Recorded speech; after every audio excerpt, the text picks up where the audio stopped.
Ruang Cerita Delano, ini ruangan gue, jadi gue bebas untuk bercerita, ya nggak sih? Apalagi kalau cerita-ceritanya harus mengangkat cerita-cerita tentang artis lawas. Salah. Lo salah itu kali gue. Artis zaman dulu. Masih terkenal nggak sih dia? Ya kalau dibandingkan kamu, sekarang kamu lebih terkenal. Dave Hendrik Pangemanan. Banyak yang tahu nggak sih kalau Dave Hendrik tuh ada nama belakang loh. Pangemanan, ya kan? Ya sama aja kayak David sebenarnya bukan Dave. Sama aja kan kayak lo, Karen, Delano, Maksud. Ada Rowannya. Oh iya benar, Karen, Rowan, Delano, Maksud. Tapi nama keluarga lo kan Maksud kan? Ya Pangemanan tuh nama keluarga gue. Kalau lo cuma David Hendrik Pangemanan. nggak ada tengahnya. Hendrik itulah di tengah. Oh iya. Baik. Setelah Pangemanan seharusnya ada lagi nama. Udah cukup. Oke, Dek. Woi. Aduh, iyalah. By the Selamat way, ya. Ini tuh berarti episode pertama lo, Ruang Cerita Delano di YouTube. Tamunya betul, gue. Betul sekali. Yang punya tamu. Oh, iya. Mudah-mudahan setelah dari lo ada lagi yang mau. Takutnya nanti enggak kalau sama Div gak enak ternyata. Jadi gue menentukan. Lo harus jadi bomnya nih. Oke. Ya. Nah, teman-teman, mungkin banyak yang sudah tahu karena pernah melihat YouTube channel gue tahun berapa ya waktu itu ya, 2017 apa 2018. Gue sama Div udah pernah kita YouTubean dan kita nginep bareng waktu itu di satu hotel. Itu seru banget. Itu gak sengaja kan bikin itu? Gak sengaja banget. Gak direncana, gak kayak gini punya tim gitu. Gak gini. Ini ruangan judulnya. Jadi bentuknya juga bukan podcast supaya bisa lebih santai. Nah, apa kabar Dave Hendrik ya kan? Karena selama pandemi ini 2 tahun kita tuh sebenarnya jarang banget ketemu. Berteman baik sekali karena kita kenal dari tahun 2005 ya. 2002. Sorry. 19 ya Mbak Wati tuh. 1996. Iya. 96. Iya benar. Gue tuh mikirnya 2006 gue lagi iya benar. 1996 sampai dengan sekarang. Iya betul. Iya, betul sekali. Iya, karena gue kenal lu dulu, baru gue siaran di Indika 97. Betul. Jadi kita kenalannya di sebuah mall. Jadi dia yang datang ke gue, hai. Kok gue kayak SPG gitu di mall, dikenalin temen. Lu baru balik dari Amerika, gue pikir tuh, aduh big states mana gitu. Ternyata Nebraska, Bo. Dari farm ya. Handphonenya masih handphone yang gede, segede batu bata gitu kan. Nelfon bokapnya, nelfon sejam sekali nyari sinyal di Plaza Indonesia. Repot banget sih ini bule dalam hati gue. Bener. Dia apa kabar? Baik. Apa kesibukan kamu? Nah, kesibukannya. Karena kan udah lama banget ya pandemi ini kan ada yang kita tetap kontak, tapi ada juga dengan kesibukan masing-masing mungkin di rumah. But what are you doing now? Ngapain aja? Basically sih di pandemi kan udah hampir 2 tahun ya Ren. Pandemi ini sih masih siaran, bukan masih siaran. Gue kembali siaran pagi di radio di Cosmo. Maksudnya kembali berarti kemarin sempat stop. Sebelum siaran pagi ini gue tuh cuma punya program tetap namanya Diary Dave, tapi itu seminggu sekali. Betul. Gue nggak pernah siaran pagi lagi yang full karena kan sebelum pandemi aktivitasnya lumayan banyak ya. Ya pandemi ini blessing in disguise, gue mulai bisa komit lagi siaran pagi full. Setiap hari tuh selain special program Diary Dave. Terus aktivitas lainnya kalau selama masa pandemi ini kan sebetulnya belakangan tuh Ren, pekerjaan gue seperti teman-teman tahu mungkin ya lebih banyak ke MC wedding. Pandemi ini wedding banyak berkurang kan, cuman tersisa 20% dari kapasitas normal biasanya. Sisanya gue kan sekarang punya acara, punya kolom Diary Dave, nulis di Harper's Bazaar, terus Harper's Bazaar Indonesia ya, terus juga ya masa di US, masa UK, terus punya acara YouTube channel juga di kanal YouTube-nya Bazaar. Jadi ya sebetulnya Diary Dave juga ya itu. Iya, ya? Betul, kolomnya Diary Dave, acara YouTube-nya namanya Brunch with Dave. Kan sama kamu juga pernah kan waktu kamu pertama kali COVID. Jadi dua hal itu sebetulnya yang lebih banyak aku kerjain selama pandemi ini, siaran sama tugas di bazar. Tapi udah mulai kerja nggak? Karena kan Sama satu lagi, Apa tuh? podcast. Iya, podcast Yes. YOLO. Betul. Jadi sama Angie sama Iwet. sama Iwet. Jadi puji Tuhan, makanya ya puji Tuhannya, Tuhan tuh atur semuanya tuh pas gitu. Tepat sebelum pandemi, Angie sama Iwet tuh ngajakin bikin podcast. Bikin podcast Yune gitu. Lo tau gue dong, gue kan orangnya tipe komit ya. Jangan pernah ngajak gue mulai sesuatu kalau lo nggak bisa maintain. Bener. Jadi gue tanya sama 2 orang teman gue itu, mau ngapain bikin podcast? Ya supaya kita punya acara bareng aja bertiga. Oh ya udah komit ya. Itu pas sebelum pandemi. Itu di ya, luar Mbak Wati. radio ya? Di luar radio? Di luar radio. Oh, oke. Gue pikir di dalam Cosmo loh. Tapi managed by MRA. Jadi MRA sekarang punya oke. kayak subdivisi perusahaan yang gue memanage baru tahu podcast gitu. Oke. Nah, tadinya dari yang cuman iseng gitu, puji Tuhan pendapatan dari podcast itulah yang mulai juga ada iklan ya. iya, Beb? yang menghidupi kita semasa pandemi ini. Oh, Jadi masih gitu? bisa masih bisa jajan-jajan, masih bisa ketawa ketiwi. Iya, tapi YOLO tuh such a nice podcast loh. Oh, buat thank gue. you. Kamu Karena suka setiap dengerin kali- kan? Iya, gue dengerin banget. Karena tuh inspiratif banget dan bikin ketawa. Setiap sore gue lari, gue pasti dengerin YOLO. Tapi gue pilih ya temanya. Topiknya gue pilih. Iya. Yang gue udah, ini kayak nyindir gue banget nggak? Gue gak mau dengerin gitu. Karena kan senengnya entertainment zaman sekarang kayak YouTube, kayak podcast. Kita sebagai audience punya kebebasan kan untuk menentukan mana yang kita mau tonton, Bener. mana yang temanya sesuai sama kita, gitu kan. Benar. Nah, tapi sedikit tentang pandemi. Tadi dibilang you are punya Harper's Bazaar, ada juga Cosmo kan? Siarannya sekarang ada Pagi dan YOLO. Tapi selama pandemi itu terdampak banget gak sih, maksudnya financially ya? Dampak, terasa lah. Nggak sampai ngutang dong? Enggak, puji Enggak, Tuhan. ya. Itu yang kemarin gue cerita sama manajernya Mbak Wati deh. nggak dikurang-kurangin. Karena gue tahu banget teman-teman sahabat gue Dave ini adalah orang yang pintar sekali untuk memanage uangnya dong. Dan dulu dia juga yang nyuruh gue, Ren, gue kenalin lo sama financial consultant kalau nggak salah. Iya, planner. Planner. Yang dimana tujuannya adalah di masa tua kita nanti harus ada uang. Iya. Artinya apa sih bahasanya tuh? Iya, lu punya rencana yang Masa tuanya apa namanya? Dana pensiun. Dana pensiun gitu. Nah, tapi kan nggak ada tulisan pandemi ya dari financial planner itu. Exactly. Ya. Tapi sebetulnya kan ketika kita bikin financial plan, mereka selalu punya kolom, pasti teman-teman juga udah tahu dana darurat. Oh, iya, nah, si pandemi ini sebetulnya kategorinya dana darurat Jadi lo pakai. banget. Oh iya, lo pakai dong duitnya dari situ. Iya, Oh, iya. betul. Nah, kemarin gue baru bahas tuh sama Mbak Wati. Aduh Mbak, puji Tuhan ya. Tuhan tuh pelihara walaupun lagi masa pandemi gini, banyak teman-teman yang kesusahan. Minimal kita tuh masih bisa hidup dengan standar kehidupan yang lumayan sama lah gitu. Dan nggak kesusahan banget gitu. Ya kita hidup dari dana darurat itu, Ren. Karena kan gue tahu lo banyak properti ya. Maksudnya kan. Jadi yang dimaksud tuh bukan makanan yang berkurang, tapi harus bayar nyicil kan, kayak Iya, KPR. apartemen udah selesai, Betul. rumah pertama dulu. Betul. Kan mulai dari rumah kecil kan, kosan deh. Kosan dulu. Agak deg-degan ya tapi.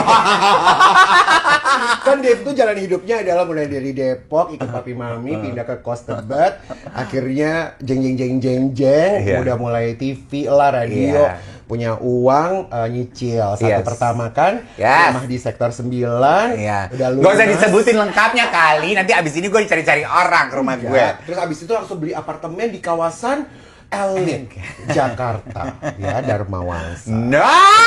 Loh, kawasannya doang. Iya. Yang di mana apartemen banyak loh apartemen iya. di sana kan. Terus udah gitu yang gue bikin bingung. Tapi dia ya- beli lagi rumah ternyata lebih besar lagi di Bintaro. 175 meter, 200 ya. Iya. 200. Karena Terus, gini. Nah, tapi itu masih nyicil kan. Masih. Dan sebelum pandemi dia ternyata memutuskan untuk beli kios di pasar. Iya. Untuk mau usaha. Yes, aku mau tinggal di pasar aja. Coba maksudnya yang jadi susah karena mau harus bayar itu dong, bukan? Nah, untungnya juga kenapa gue bilang sama Mbak Wati, puji Tuhan ya Tuhan pelihara. Kan sebetulnya banyak teman-teman gue nih yang restrukturisasi kan, karena KPR selama masa pandemi ini dirasa cukup membebani kan. Puji Tuhannya gue nggak perlu sampai restrukturisasi gitu. Jadi gue kewajiban-kewajiban bulanan gue, thank God Tuhan penuhi gitu. Tapi but then again kan Ren, hidup gue tuh kan nggak mewah. Maksudnya masa sih? Nggak mewah tuh gimana? Hey! Tapi gerti. Nggak mewah tuh kayak waktu itu pakai mobil apa, sekarang turun ya, jadi cuma sendiri kan. Gue tuh sangat realistis deh. Iya bener. Iya kan Ren? Iya. Dibandingin lu aja. Nggak mewah tuh gimana sih maksudnya? Kayak gini loh, contoh gitu. Orang mikir kayak tadi lu bilang. Mewah. Bukan, maksud gue gini. Oke, emas berlian tuh. Gue nggak banyak gitu. Ada pulang. Maksud gue gini loh, gue menyesuaikan ada give and take lah yang gue lakukan dalam hidup gue. Yes, betul apa yang lu bilang karena lu kenal gue paling lama. Gue itu sangat berhati-hati dalam membelanjakan uang gue. Karena gue tahu safety net financial gue itu penting karena gue kan udah nggak punya orang tua.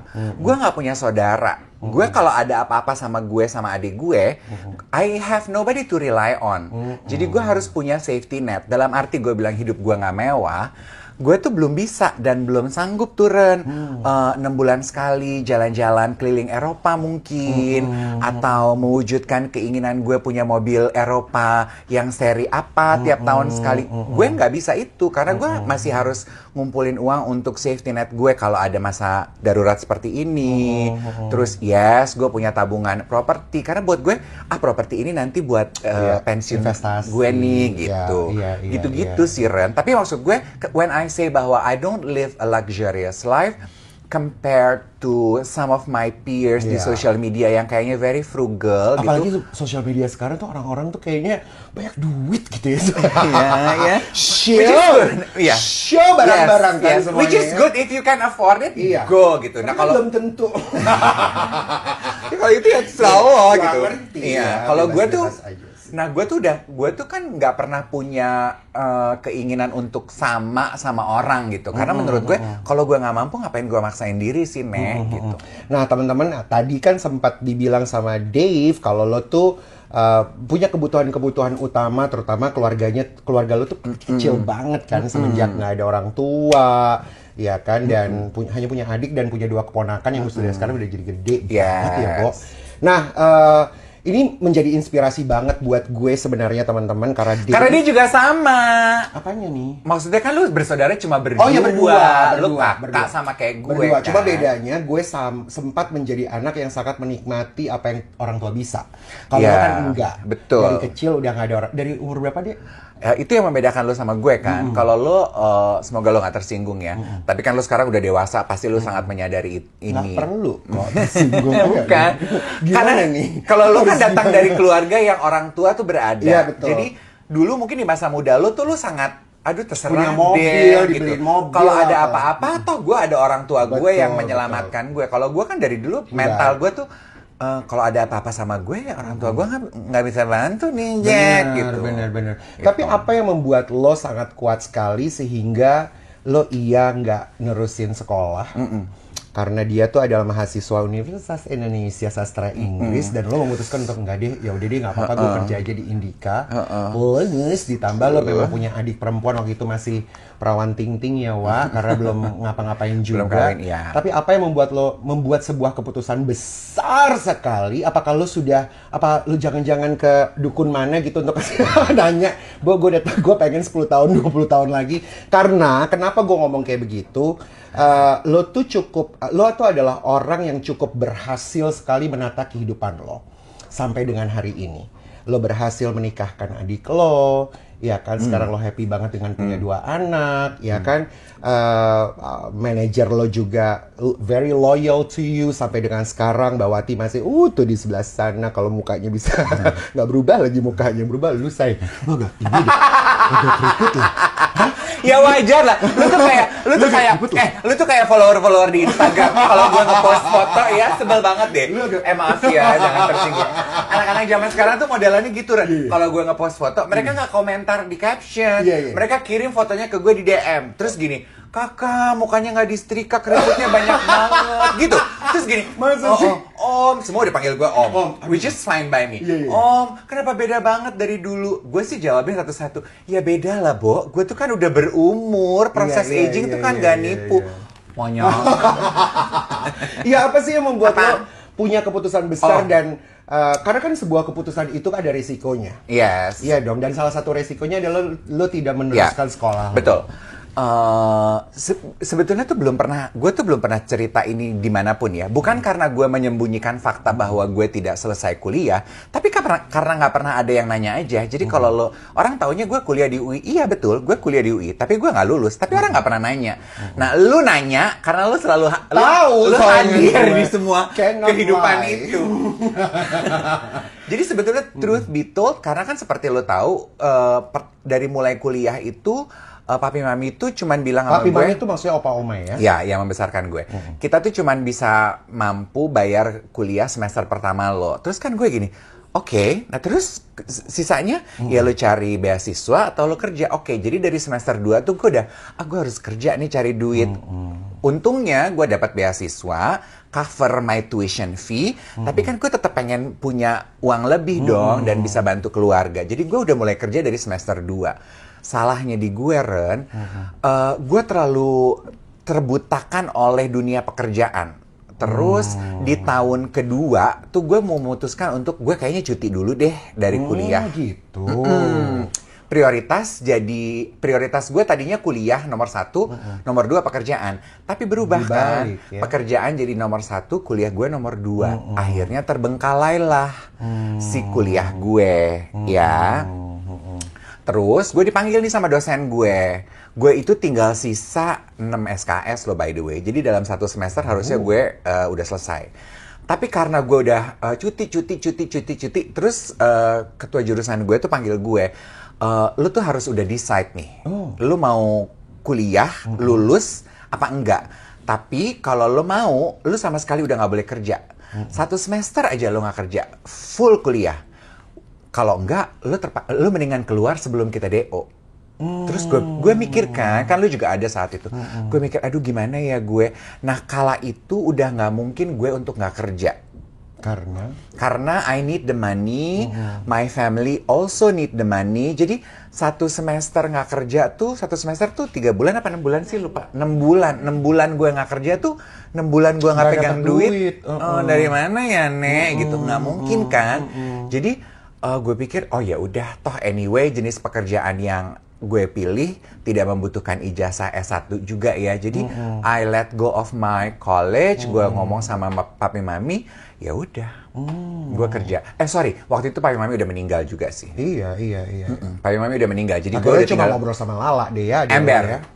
Udah nggak mungkin. Itu makanya itu kan keputusan sendiri. Betul. Dan yang lebih membesarkan gue adalah sebelum mami meninggal tuh dia bilang sama gue, kalau lo masih mau melanjutkan kuliah lo silahkan, kalau udah enggak juga nggak apa-apa asal lo bertanggung jawab aja sama pilihan hidup lo. Gitu. Looking back now, gitu, do I regret it? Itu harusnya gue yang nanya loh. Iya ya. Iya. Cara gue. Oh ya udah lu tanya dong. Hal apa yang membuat lo menyesal? Oh iya. Tapi ya. Suka gitu deh. Ini berasa kayak kamera punya lo sendiri. Sorry ya. Kangen kan ke TV kan. Apa tadi pertanyaannya? Menyesal. Apa yang lo sesali? Nggak ada sih yang gue sesali. Cuman mungkin gue akan bilang sama adik-adik yang nonton yang masih kuliah, kalau Anda sambil kuliah udah mulai kerja, bagi waktu dengan baik. Kalau prioritas lo kuliah, kerjanya nggak usah terlalu serius.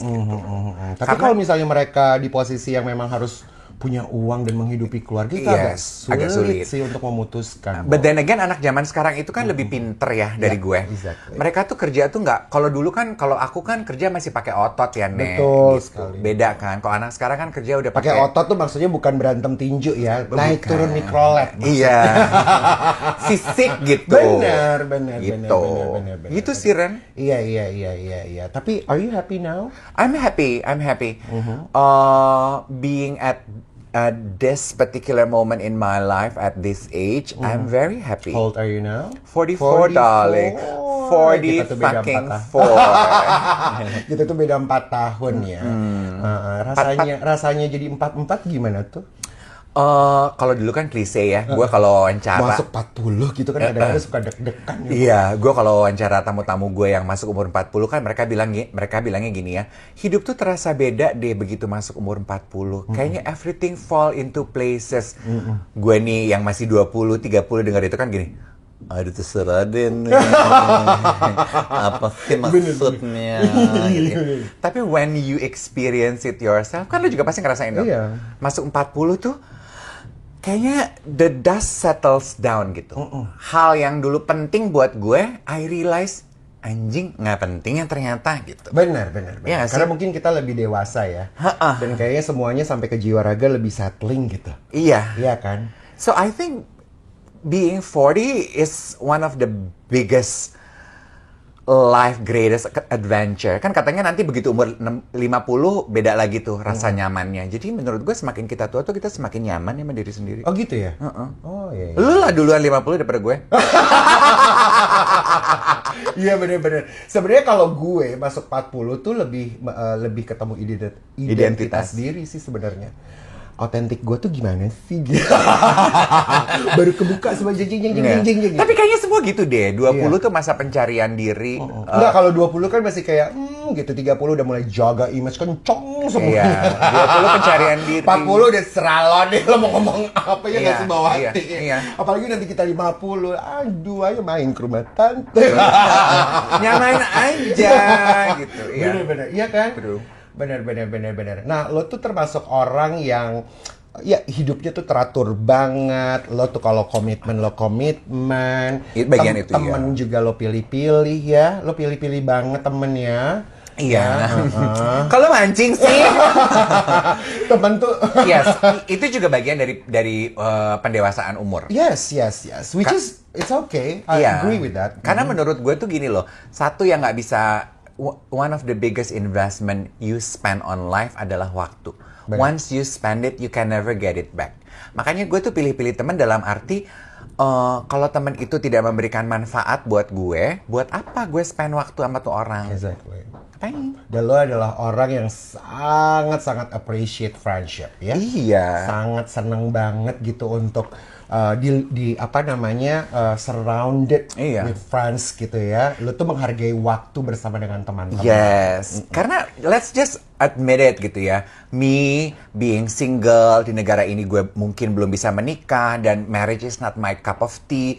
I imagine myself being older, pasti gue hanya akan dikelilingi oleh teman-teman gue dong. Saudara gue nggak terlalu banyak. Tapi lo tuh adalah salah satu temen sahabat gue yang singlenya lama banget loh. Iya. Kayak single banget. Iya, gitu. Kenapa ya? ya? Sebenarnya waktu dulu masih muda tuh kita, lu tuh malah yang duluan loh masuk ke dalam dunia percintaan kan. Iya. Karena caranya Dave mencintai seseorang tuh melekatnya lebih dari perangko loh, Bo. Bener gak sih Bawati? Jadi dia tuh orangnya tuh lebih kayak gitu. Iya. Lu jangan kemana-mana, lu sini aja dong gitu kan. Iya, betul. Bener gak sih? Betul. Tapi sebenarnya kalau ngeliat Dave's outlook-nya gitu, kalau ketemu tuh kayak independen banget nih orang. Nih orang pasti kalau kayak Margaret Thatcher gitu ya. Kalau gue pacarin pasti nih orang repot gitu. Nih apa segala macam, pasti dia kayaknya diri masing-masing gitu. Kalau lo kan modelnya begitu kan. Tapi ternyata enggak lo termasuk orang yang tiba-tiba kalau pacaran dia tuh pribadinya tuh bener-bener vup gitu. Iya. Lu tuh kayak punya kepribadian yang berbeda gitu. Iya.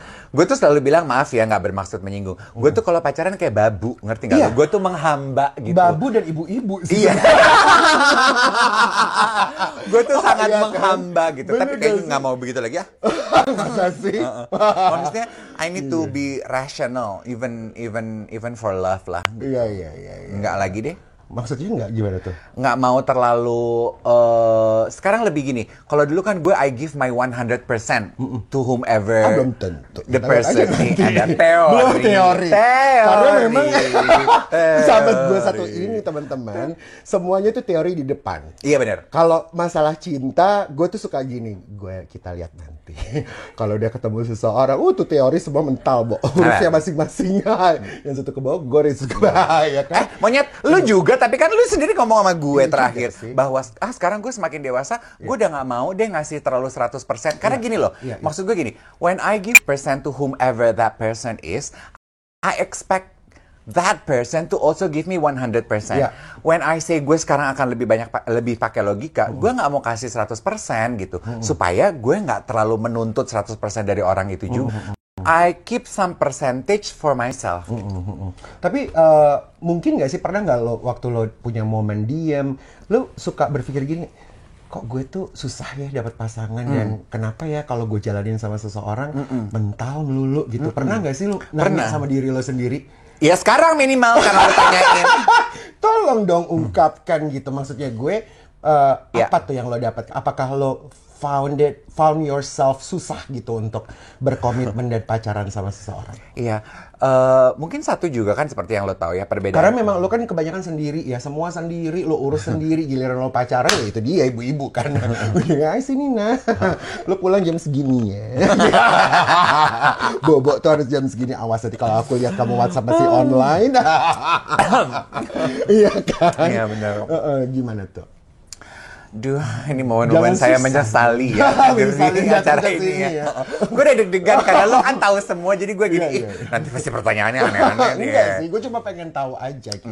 Di saat lo berpikir gitu, karena kan nggak mungkin dong, lo tuh tidak, dia sendirian teman-teman ya, di apartemen sendirian, nggak pakai pembantu, no assistant, manager juga. Jangan dibongkar terlalu banyak semua dong, nanti sendirian. Orang terlalu tahu. Tidur sendirian, Ya baca iyalah. sendirian, ya kan. Masa tidur dijagain satpam, Benar. Kleopatra Mandi kali gue. semua sendiri. Ya, Emang lo mandi dimandiin? Emang kita bocah? Iya bener. Jadi itu lo orang yang sendiri banget sebenarnya untuk. Yes, in that way I'm very independent gitu. Tapi if Lonely. Ada lonely nggak sih? Lonely secara sehat pasti ada lah momen-momen itu. Maksudnya lonely secara sehat tuh gimana tuh? Iya kan gue manusia yang masih sehat lah gitu. Kalau gue bilang saya nggak pernah lonely ya berarti kan mungkin gue nggak terlalu sehat ya. Maksud gue kadang juga gue mikir gitu, kenapa ya, what's wrong with me gitu. Terus apalagi kan di umur segini gue melihat gue tuh di kancah perdatingan bersaingnya sama yang 20, 30 gitu. Ya gue kan udah termasuk senior ya, Nek. Tapi gue, I try to take things lightly aja. Ada satu podcastnya pendeta Eric, siapa? Aduh gue lupa. Ada satu topik bahasannya dia tuh yang menurut gue, kena banget di gue. Dia bilang ada satu jenis ikan paus, Ren. Dia kan paus itu berkomunikasi menggunakan suara. Megahertz kalau nggak salah hitungannya. Paus normal itu tuh 40 megahertz. Jadi mereka bisa saling berkomunikasi. Jenis paus ini dia itu di atas megahertznya. Dia 52 megahertz. Jadi paus lain nggak bisa berkomunikasi sama dia. So he is the loneliest whale species on this planet everywhere. Nggak punya teman, hidup mandiri, dia hanya bisa berkomunikasi sama si jenis itu. Sementara jenis itu tuh nggak banyak di laut. Terus dia tuh, pendeta ini tuh bilang, I share you this because I feel that about myself.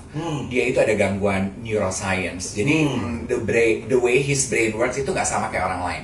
Dia bilang gitu, di luar sana pasti ada orang-orang yang merasa, lu tuh nggak pernah sama ya sama orang. Kok nggak semua orang bisa mengerti lo. Nah in a way I feel like that Will. Nggak semua orang kayaknya bisa mengerti gue. Nah sekarang gue udah bisa menerima. Ya udah.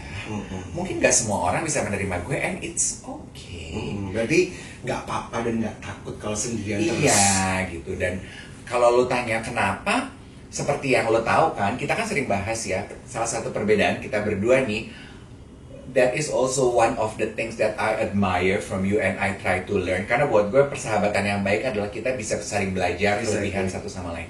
Lu itu kan berani ambil resiko dari dulu, ya kan? Kalau gue itu kan sangat berhati-hati. Seperti yang tadi gue bilang, background psikologis gue tuh kan gue nggak punya safety net, jadi nggak ngapain gue hati-hati. Speaking of love, kan lu juga gitu. Kalau ketemu orang, ayo udah jalanin aja. Kalau gue kan enggak. Hati-hati dulu nih, kenalan dulu nih, nyaman apa enggak ya? Nggak nyaman nggak usah deh. Aduh orangnya keburu lari deh gitu. Ya. Sementara padahal in life sometimes we also need to take risks. Iya benar. Iya sih, itu betul, setuju. Mungkin in terms of love, gue kurang berani mengambil resiko. Tapi ada lagi deket sama orang nggak sih kemarin ada ya sebenarnya ya? Itu padahal gue udah gini loh. Tuhan, gue tuh berdoa aja sampai sujud loh. Masa sih? Gue bilang, ayo dong, jadiin gitu. Iya. Karena kayak it's time aja gitu kan. Iya. Tapi atau mungkin nanti lah, 1 tahun lagi 45 lah ya. Karena gue tuh suka gini, duh kayak Dave Hendrik harus lebih lama ke Amerika deh. Karena kan waktu itu 2008 ya. Yang banget 2008 dia pernah nyamperin gue ke Amerika, teman-teman.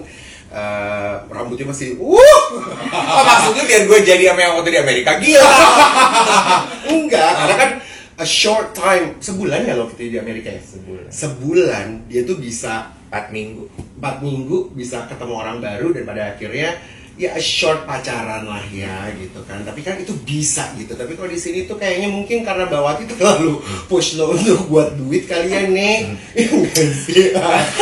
Atau kayak karena tanggungan lo itu lah ya. Rumah semakin gede. Enggak sih. It's pilihan aja sih. Pilihan aja sih. Nggak, ya plus minus lah dalam hidup menurut gue. Jadi sukses buat lo apa? Sukses itu buat gue adalah gue bisa bahagia dengan apa yang gue punya, nggak lebih nggak kurang. Itu sukses sih buat gue. Termasuk happy ya? Iya, betul. Cukup aja gitu dengan apa yang lo punya hari ini ya, sekarang gitu. Nggak lebih nggak kurang gitu. Setuju. If you find happiness in what you have today at this present moment, berarti lo sukses buat gue. Benar. Nah, dari dulu ya teman-teman, apalagi waktu di saat lo mendapatkan sebuah program, banyak banget Kiss di Indosiar kan, dan itu cukup panjang. Berapa lama tuh, Bu? 4 tahun ya? 5 tahun. Waktu itu trennya, dibilang lama tuh karena waktu itu tuh trennya quote unquote infotainment. Iya, biasanya tuh usia seorang presenter membawakan acara di televisi itu 4 tahun. Biasanya habis 4 tahun dia udah harus move on ke acara lain gitu. Nah, gue udah 5 tahun kan, jadi kayaknya udah lama banget ya. So I decided 5 tahun tuh lama loh. Iya. Untuk sebuah program ya. Iya. Dan waktu itu lo tuh sama Angie. Iya. Iya kan? Sebelum sama Angie tuh ada orang lainnya lagi? Ada orang. Iya bener. Tapi nama lo melambung tinggi banget ya. Teman-teman pasti kenal banget sama Dave semenjak si 5 tahun itu lo eksis mengudara. Iya. Dan belum zamannya long time ago. Belum zamannya sosial media pun. Jadi semua orang kayaknya fokusnya kayaknya rating lo tinggi banget ya di TV ya. Berjuang. Iya. Waktu awal kan juga pasti sesuatu yang baru juga nggak segampang itu diterima penonton ya. Iya. Nah, tidak gampang diterima sama penonton. Nah, karakternya Dave Hendrik itu sebenarnya memberikan warna baru sebenarnya di dunia pertelevisian dong. Karena lo pernah ngikutin apa, Bu? Apa kontes apa sih? Apa berarti yang di TV itu yang apa namanya? What is it? Itu jauh sebelum Kiss. Sebelum Kiss ya, iya kan. Dan lo menang dong di situ kan. Itu ditayangkan di TVRI ya. Di Indosiar juga.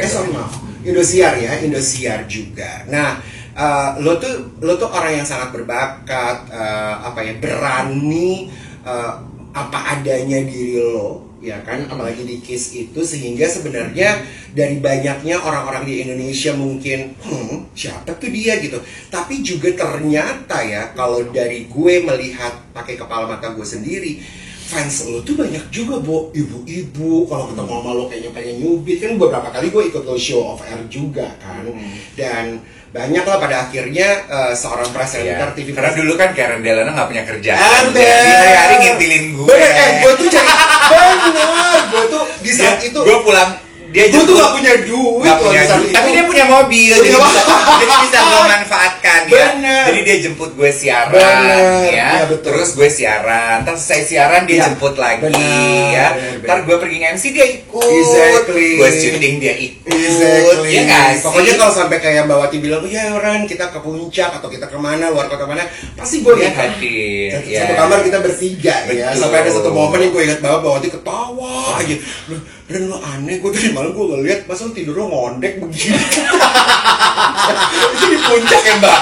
Iya gak sih, di puncak sama masa itu tuh momen yang lucu banget gitu Mbak. Masa sih Mbak, iya lo begini lo Bok tadi. Lo gak sadarkan diri lo ngondek ya kan. Makanya lo inget gak sih zaman dulu kita sempat ada, karena zaman dulu kan infotainment kayaknya merajalela ya. Karena lo selalu hadir di mana gue pergi, kan orang pikirnya kita ada hubungan apa-apa. Benar, kita kan kita saudara, sahabat banget. Karena memang gue mengikuti semua mulai karirnya Dave lah sampai Indika. Tahu lu sekarang akan jadi terkenal dan tajir, gue kan lebih baik kali dulu. Ya juga ya.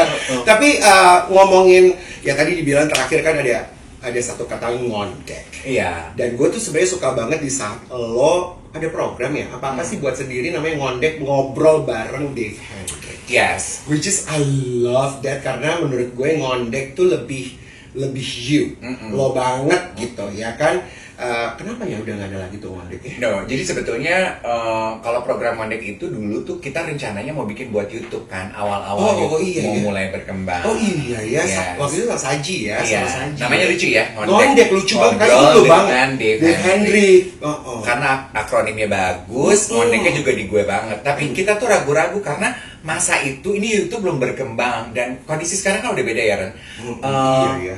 Iya, lifestyle sama pemahaman orang sekarang kan udah lebih inklusif, udah gak se-eksklusif. Orang tuh udah lebih bisa menjadi diri sendiri, selamat bertanggung jawab dan tidak merugikan. Yes. Kalau di masa gue baru mulai karir gue, laki-laki seperti gue yang feminim, cara gue berbicara, pilihan kata, nada bicara gue tidak semaskulin laki-laki lain, itu kan kita diminta untuk berusaha untuk meredam sedikit supaya tidak terlalu feminim tampil di depan TV. Makanya waktu pertama kali Indosiar executive producer yang ngajakin meeting sama gue tuh langsung bilang sama Mbak Didin sebelum gue udah kenyang dia ditolak ya, udah cocok tiba-tiba harus lebih maco ya Mas Dave gitu. Gue nggak bisa tuh momen itu. Iya kan, gue kan sempat frustrasi kan Ren gitu, dapat tawaran sinetron tapi suruh jadi maco, dapat acara TV tapi suruh jadi maco, bukan apa-apa, because I cannot. Gue tuh nggak bisa memaco-macokan diri gue. I feel I am untrue to myself. Gue tuh sadar kok kalau dari dulu tuh gue ngondek. Cuma kan ada masanya gue gini, kenapa sih gue mesti dilahirin ngondek? Kok hidup gue susah banget gara-gara gue ngondek. Nobody accept me again. Seperti Whale yang 52 Hertz itu ya. Gue merasa bahwa kenapa sih gue begini gitu. Nobody understand me. I don't speak their language. Terus gue bilang sama Mbak Didin, Mbak, sorry ya. Mbak kan udah ngobrol nih sama saya. Mbak lihat kan, saya ini laki-laki, gaya bicara saya feminim, Mbak. Kalau Mbak Didin mau bawain acara Mbak Didin bisa terima saya apa adanya. Karena yang begini ini saya nggak bisa ganti dan ini bukan acting, gue bilang gitu. Tapi di luar dari gaya bicara saya yang feminim, saya bisa penuhi apa yang Mbak inginkan. Mbak pengen saya belajar, saya belajar. Mbak pengen saya apa, saya apa. Kecuali gaya bicara saya nggak bisa apa-apain. Mentok, given. Terus dia cuman ketawa, dia bilang, ya udah, mulai Senin ya kita coba. Oh ya udah, per seminggu kalau nggak salah ya Mbak ya, per seminggu ya kita coba. Oh ya udah, gue bilang ini, oke. So, I credit Indosiar karena menurut gue, buat gue banyak orang di luar sana yang punya talent. Tapi hanya sedikit orang yang mau memberikan kesempatan pertama. Iya kan? Kan yang kita butuhkan adalah that first chance. Exactly. So, I credit Indosiar. Indosiar is actually the first who gave me the chance I needed. Oh, amazing. Yes. Perjalanan ya. Seiring berjalannya waktu, kalau dulu kan gue selalu merasa udah muncul di TV juga kan orang gitu ya, ketika gue nge-MC ada aja klien yang gini bilang sama manajer gue, Mbak boleh tolong dibilangin nggak sama Mas Dev, jangan terlalu ngondek ya. Ya gue terima masukannya, tapi gue berusaha kurangin, tapi gue nggak terus jadi Primus Justitio gitu misalnya ya, Primus gitu ya, yang ngaco banget. Ya Primus, I cannot be that gitu. Oh iya, Haji Mas Said kan. Iya, bener ya kan. I need to be myself. Dan waktu itu kan sedikit banget orang yang berani menjadi dirinya seperti gue. Exactly. Iya kan? Mungkin environment, masanya juga belum. Sekarang ini, dulu tuh gue selalu merasa gini. Gue tuh merasa kayak gue tuh cacat. Gue punya cacat. Ngondek is my mischief. Yeah. Gue tuh kayak terlahir cacat ya. difabel karena gue ngondek. Tapi sekarang, being 40, I'm comfortable. Itu makanya yang gue bilang, I'm comfortable in my own skin. perspektif gue udah gue ganti, Ren. Gue ngondek itu bukan kecacatan gue, justru dia adalah my superpower. Kalau Superman punya superpower, Wonder Woman punya apa, ya ngondek is my superpower. Karena menurut gue ya, kalau gue nggak ngondek, gue nggak akan mungkin bisa dapat kerjaan. Yes, gue nggak punya rumah kan. Exactly. Gue nggak akan mungkin bisa bertahan sebagai penyiar, sebagai penulis, sebagai MC sampai di umur gue yang sekarang. Kenapa gue bisa bilang gitu? Cakep-cakep banget kagak, Nek. Pinter-pinter banget. Enggak juga, say. Masih banyak yang lebih pinter. Masih banyak yang lebih pinter dari gue. Iya kan? Iya, betul. Lulus kuliah? Enggak. Iya. Punya koneksi? Enggak, gitu. Pasti kan gue punya pembeda nih, karena kan penting untuk memiliki pembeda, right? Betul. Nah, terus I come to realization, ngondek is actually my superpower. Iya. Gitu. Nah, jadi itu apa namanya yang mungkin gue tuh, mungkin teman-teman juga ada gitu ya beberapa, apalagi anak-anak milenial sekarang ini bisa jadi belum nggak kenal kita. Iya, of course. Karena mereka tontonannya juga udah lebih tinggi gitu ya. Betul. Tapi mereka sebenarnya lebih terbuka. Iya. Artinya menerima sebenarnya kalau anak-anak yang sekarang ya. Betul. Tapi lu tuh emang ngondek dari kecil banget, Bo. Iya. Dari lahir lu ngondek. Yes. Jadi lu keluar begini gitu. Iya. Maksud gue Karena nggak mungkin suara, kalau oe-oe tuh oe. Karena maksud gue gini loh, ada beberapa orang kan yang ketika di luar dia ngondek, di dalam rumah dia nggak ngondek. Kalau gue tuh dari dulu di depan orang tua gue begini, di depan mami, di depan saudara-saudara gitu. Gue memang. Tapi lu dibully nggak sih dulu kecil? Ya udah pasti. Sama keluarga sendiri juga? Ada beberapa. Sekolah gitu di UI yang gede banget loh sekolah itu sampai sekarang kan. Enggak sih, kalau kuliah itu karena gue udah jadi banyak teman ya. Iya, karena gue udah tahu cara membawa diri kan. Iya sih. Kengondekan gue itu gue jadiin sesuatu yang bisa bikin lucu kan. Jadi kan buat teman-teman, badut nih gitu dan fun gitu. Mungkin dibully tuh SD, SMP gitu. Itu kan masa-masa paling sulit. Tapi kalau sampai sulit. dengan tua sekarang ini, cewek lo tua. Tapi emang bener dong. Iya. Lo pernah kedapatan momen kayak dibully-bully gitu sama orang nggak sih? Kayak dikucilkan dari mata, dilihat apa enggak ya? Karena memang udah menerima diri sendiri karena ya udah gue comfortable sama kulit gue, warna gue apa. Yes. Sama menurut gue juga I like to think it this way. Karena mungkin di umur segini gue udah nyaman sama diri gue. Jadi the key of having others to accept you is for you to be able to accept yourself. Exactly. Sementara waktu kita muda dulu kan kita juga masih uneasy ya dengan diri kita. Aduh, gue ngondek bisa gak sih gue berubah? Kenapa sih gue ngondek? Gue kan masih belum bisa menerima. Kalau sekarang kan gue udah terima nih. Gue si kotak ini ya gue terima. Gitu. Nah, jadi orang juga menerima gue, oke. Betul. Nah, zaman sekarang kan beda ya. Jadi kita di tengah-tengah nih. Kita juga harus belajar sama perubahan zaman. Gen Y and Z gitu. Dan apalagi Instagram juga boomingnya luar biasa. Nggak pernah nyangka ya. Padahal gue tuh pertama kali punya Instagram pengennya cuma untuk taruh gantiin foto album. Tadinya sebenarnya. Nah, lo juga very active on your media sosial kan. Di Instagram lo. Dan lo punya warna sendiri gitu kan. Jadi teman-teman sebenarnya yang ngajarin gue tuh dari awal Instagram sebenarnya lo. Untuk kasih tahu Ren begini dan segala macam sebenarnya. Plus ditambah temen gue yang satu ini tuh sangat pintar sekali menemukan kata-kata untuk caption lah. Sekarang juga lu pintar. Either bakalan itu bahasa Inggris atau bahasa Indonesia, ya kan? Nah, cuma lo tuh termasuk apa ya? Kalau dari Instagram lo tuh punya rumah lo tuh yang kelihatan lo tuh very lo punya taste banget, lo tuh juga high fashion, apalah pinter, semua itu udah bisa kelihatan kalau dari Instagram. Iya betul. Walaupun followersnya masih kecil ya. Apa? Masih kecil. Followers lo. Cuma gini.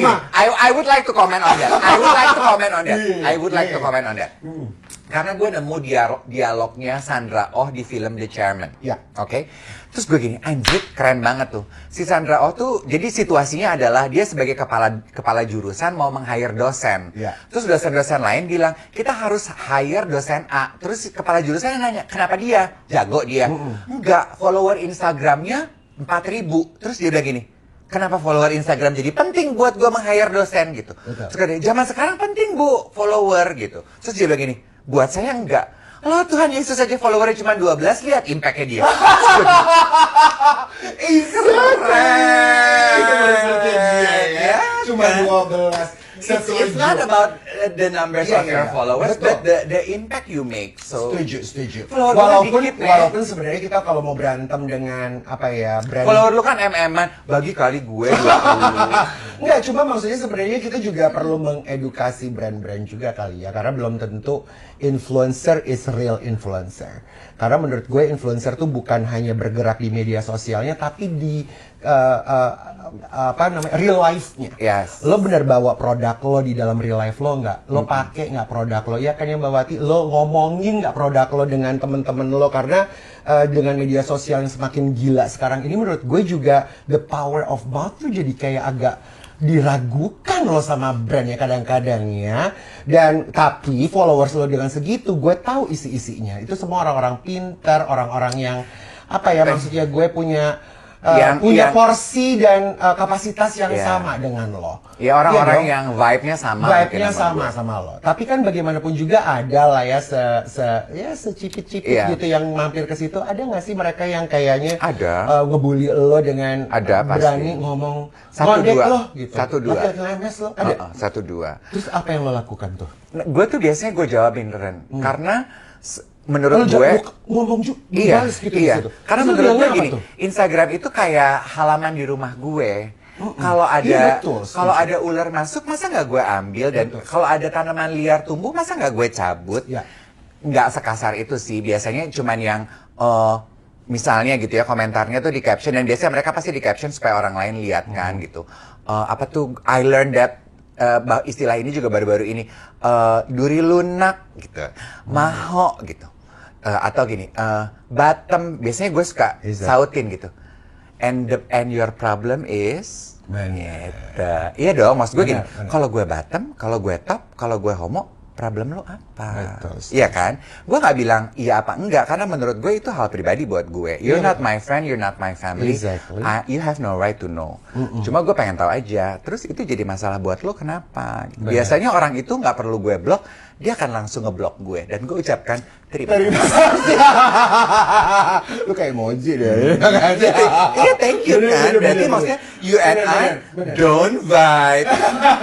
Gue tuh cuma mau ngasih tahu gini aja loh Ren gitu. Emang terus kenapa? Kalaupun gue homo, kalau gue bottom, gue ngondek, gue miskin, gue kaya, gue bulat, gue kotak, gue segitiga, terus problem lu apa? Betul, setuju sih. Lagi pula kita juga nggak perlu kenal dia dan nggak ganggu dia. Iya. Sama gue cuma mau pengen aja gitu kan. Anak-anak sekarang lebih pintar ya. Hanya karena account di sosial media lo itu lo merasa bahwa identitas lo tersembunyikan, bukan berarti lo bisa menindas orang lain. Exactly. Gitu. Tapi kan lo juga tahu ya bahwa kita tuh di negara kita di media sosial tuh netizen kita tuh terburuk loh se-Asia Tenggara. Ya. Lo tahu itu kan? Amazing, right? Itu pendapat lo gimana tuh? Dan lo punya jiwa lo untuk membuat itu jadi lebih baik gak sih kepada netizen ini, kayak harus ngajarin mereka mungkin dengan cara lo mengajar public speaking ya. Karena kan rakyat Indonesia tuh banyak sekali ya Ren. Dan bagaimana pandangan lo tentang para netizen ini maksud gue? Oke. Itu yang tadi gue bilang, berada di sosial media karena platformnya sosial media, atau ada di TV, di radio, di podcast, apapun itu ya. Nggak masalah jumlah follower lo, tapi di platform manapun begitu lo muncul, lo tuh punya an equal opportunity to make an impact and influence. Ketika lo tanya sama gue, lo merasa terpanggil nggak sih untuk sedikit mendidik netizen kita supaya menjadi netizen yang jauh lebih baik?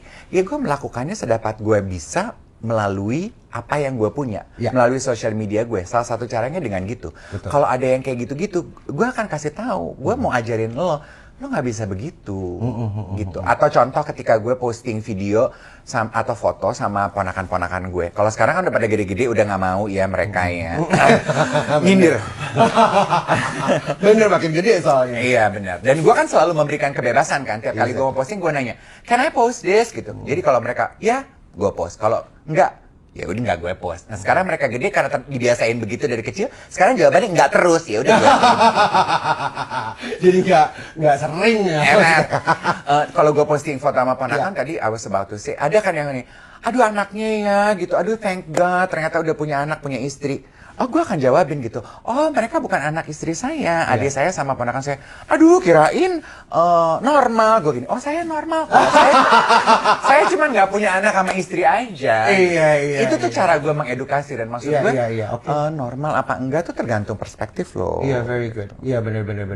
Karena memang pekerjaan yang sangat susah sekali dengan yang gue bingung tuh sekarang ini, gila, netizen tuh bisa lebih dari Tuhan loh, Bo. Iya. Dia bisa menjodohkan, menceraikan, Yes. mempertemukan, Yes. ya kan? Yes, Bikin yes. pertengkaran, hoax dan segala macam. Netizen tuh kayak punya peran lebih dibandingkan kan kita percaya sama Tuhan. Sekarang kita percaya harus sama netizen loh, Bo.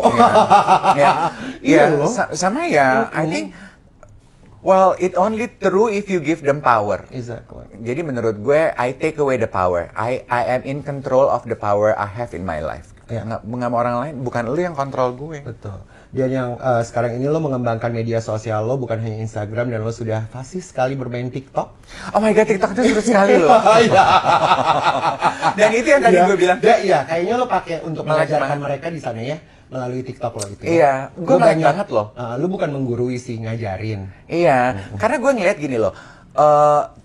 Gue tuh salut banget Gue suka TikTok lo. Thank you. Gue tuh salut banget sama konten kreatornya TikTok ya. Mereka tuh lebih terbuka, mereka menjadi diri mereka, they are very knowledgeable gitu. Terus kan gue melihat, aduh apa yang bisa gue lakukan? Kayak followersnya lebih banyak cepat di sana dibandingkan lo di Instagram ya. Iya. Karena mungkin lebih real lo di situ ya. Kalau di Instagram kan banyak edit lah, hitam putih lah, tangan doang, jari doang, badan doang di belakang. Iya kan? Bener nggak? Kalau di TikTok kan lo nggak bisa begitu.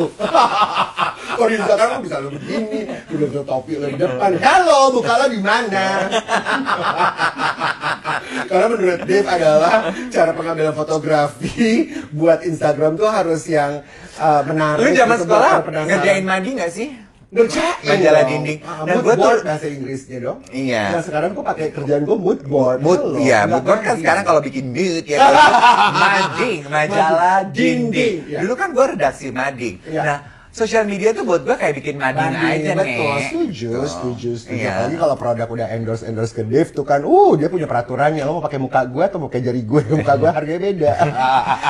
Jari gue, gitu kan. Gue sih jujur aja, karena gue juga nggak mau gitu loh, Ren. Semua produk dari kain pel sampai skincare ada muka gue. Muka gue kayak diperkosa semua produk. Jangan dong. Iya benar, setuju. Iya kan. Setuju. Pilih Nah balik lagi ke TikTok. So you're having fun with it, ya? Yeah, I have fun with it. I enjoy watching it. I enjoy creating if I have the mood. Punya waktunya ya, Beb? Pandemi soalnya. Pandemi. Ya. Emang gue bikin TikTok pandemi. Kalau nggak banyak kerjaan, lo di rumah ada waktu. Iya benar. Dengan ring light lo itu. Abel. Tapi gue tuh salut loh, Ren, sama anak-anak di TikTok. Maksudnya keterbukaan mereka terhadap diri mereka. Dan menurut gue sekarang jendela mata dunia tuh di TikTok loh. Iya, mereka lebih menerima LGBTQ tuh luas banget. Atau mengemukakan pendapat politiknya tuh lugas banget. Ataupun gitu. yang kekurangan gitu physically. Iya. Itu mereka buka loh sebenarnya. Iya. Jadi kayaknya itu apa yang berani-berani. hebat loh. Hebat. Menerima diri dengan utuh, gue suka banget. Menerima diri dengan utuh supaya bisa diterima juga sama publik. Yes, walaupun ada juga ya yang nggak suka, yang bad comment, tapi menurut gue screw them all, just keep on doing yourself, being yourself. Exactly. Iya nggak sih? Iya seru. Tapi memang gue ngeliat TikTok lo lebih banyak memberikan apa ya orang supaya tahu lo baca buku. Kalau lo mau udah nggak punya waktu ya. Untuk apa nih? Bikin TikTok, bikin Instagram. Karena kan kalau Reels, gue kan gitu. beda ya, banyak banget peralatan sebelum menuju syuting tuh. Ritual gue tuh kan. Lo tau gue terus jalan-jalan Titi DJ kan. Tapi Titi DJ pun ribet loh kalau bikin. Iya. Bener kan? Iya. Ada Mas Willy ya, YouTuber kucing Om WP itu kan. Dia juga rajin TikTok. Dia tuh ini sayang kucing banget ya. Iya, dan dia cari duitnya sekarang dari konten YouTube-nya dia.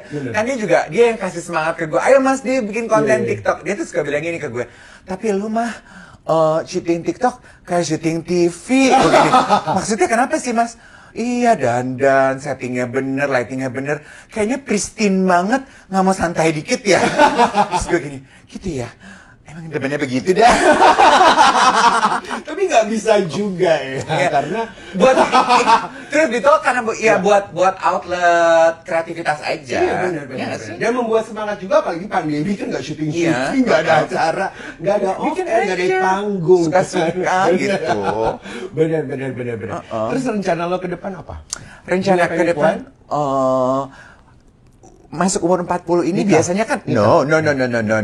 Nikah kalau di Indonesia kan tadi gue bilang gue nggak akan kayaknya marriage is not my cup of tea. Okay. Do your research. Mau ngomong apa tadi?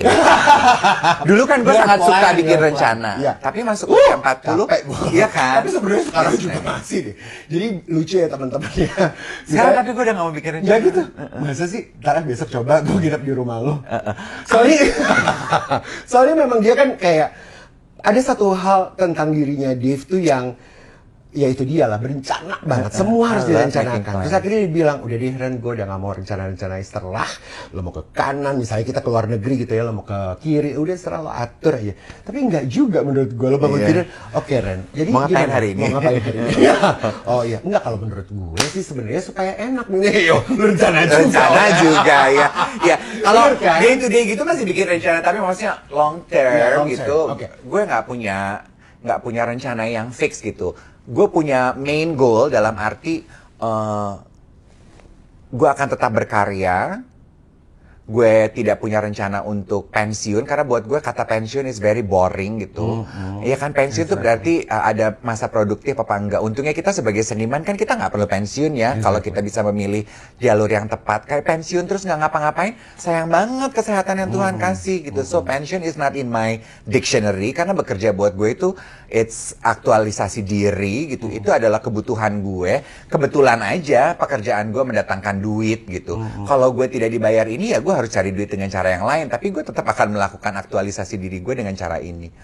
Jadi rencananya ya tetap akan melakukan itu gitu. Because I like talking, I like talking to people, I like writing, I like performing. Lu juga punya kesabaran untuk ngajar juga ya? Iya, I also like teaching. Nah itu juga, kan Angie tuh nanya gini, Bo, kenapa sih lu bela-belain banget ngajar gitu? Padahal kan kita tahu ya, honor ngajar kan kalau dibandingin sama honor manggung pasti berbeda sekali ya. Terus teman gue tuh gini, kenapa sih lu bela-belain banget ngajar?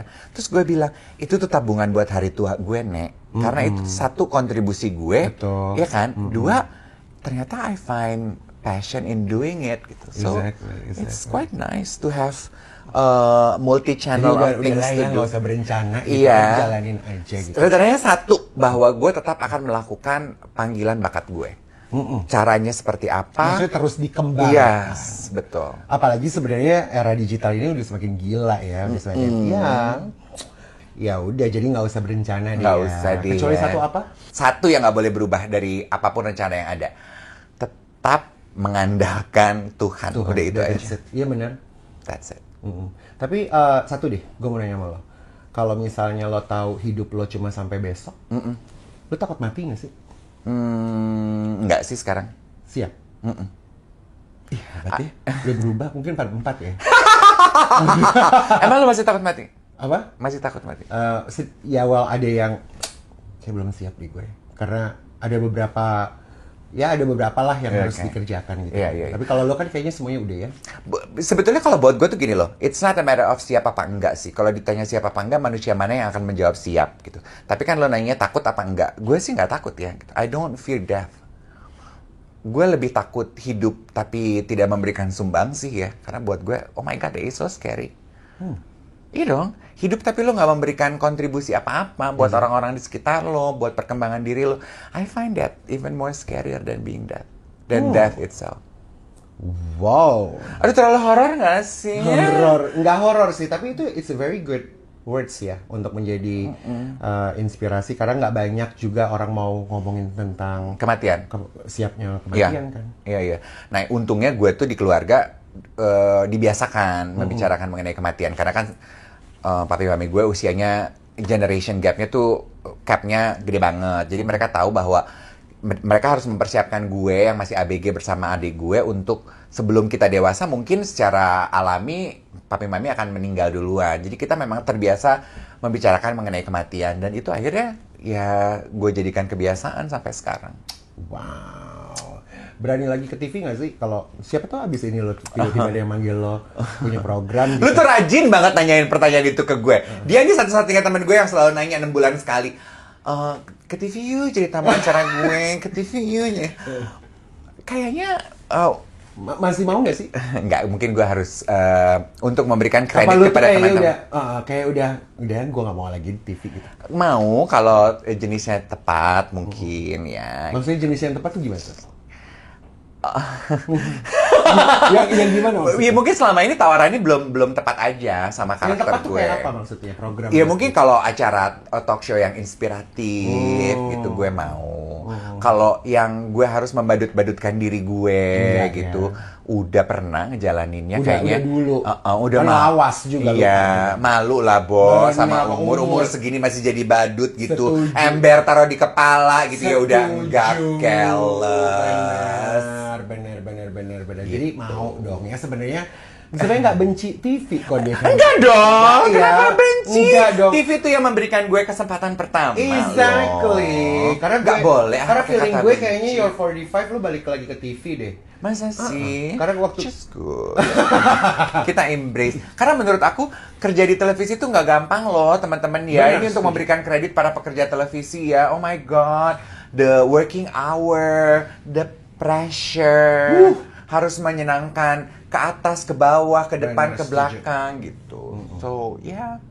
ya udah ada satu nih kita mau dengar semuanya. Lo harus kasih satu kalimat paling inspiratif dari lo buat khususnya buat per netizenan sekarang ini, bagaimana mereka harus bergerak dengan media sosial dan lo harus menjadi anak muda seperti apa sih sekarang ini untuk bisa menjadi anak muda yang benar-benar bagus buat Indonesia gitu. Karena gue denger nih katanya, katanya nggak tahu bener apa enggak tapi mudah-mudahan ya. Kan gue kan mimpi gue kayaknya 46 tahun gue mau for good di Amerika deh. Itu mimpi gue sebenarnya. Jadi Lu masih pengen tinggal di Amerika? Masih, gue tuh kayak gue Lu, gue Pak, iya. Kalau tinggal di Indonesia sini, lu masuk supermarket, orang kenal lu. Di Amerika, nggak ada yang kenal lu. Gak usah deh, karena sebenarnya gue juga kenapa gue buat ruang cerita di Lano ini deh, gue tuh pengen jadi diri gue sendiri aja. Maksudnya gue dengan no rules gitu, jadi otentiknya gue ada gitu. Nah tapi gue berpikir, 5 tahun lagi nih waktu gue gitu ya, gue harus Bagus nabung, juga bekerja, sih kalau supaya tinggal gue di luar negeri, kalau gue jalan-jalan ada yang exactly, nampung. right? Lo kok enggak lo bosen tau lu di sini aja ya kan? Nah, cuma ada yang bilang gini, gak usah. Indonesia tuh bakalan menjadi negara terkaya, 7 terkaya di dunia loh. For the next gitu. Nah, coba deh. Mungkin menurut gue apa sih benang gue Bagus ya lepas ya. fillernya. Gue pengen juga dong filler. Lu udah mancung gitu dari samping muka udah kayak kanopi. Tapi waktu pertama kali filler bagus loh. Tapi memang bibir lo sebenarnya udah bagus. Lo kan sering kerjanya pakai mic. Ayo dong kasih dulu. Apa something, you know. Aduh sederhana aja mungkin ya menurut gue. Hidup bertanggung jawab aja, Ren. Bertanggung jawab tuh kan bisa bertanggung jawab artinya hidup bertanggung jawab buat diri sendiri sama buat lingkungan. That's it. Udah gitu aja. Itu aja deh. Gitu. Bertanggung jawab aja. Hidup tuh harus bertanggung jawab. Oke, thank you. Bibirnya maju begitu masih pengen di filler. Gila kali lo. Mas maju apa? Oke, bye.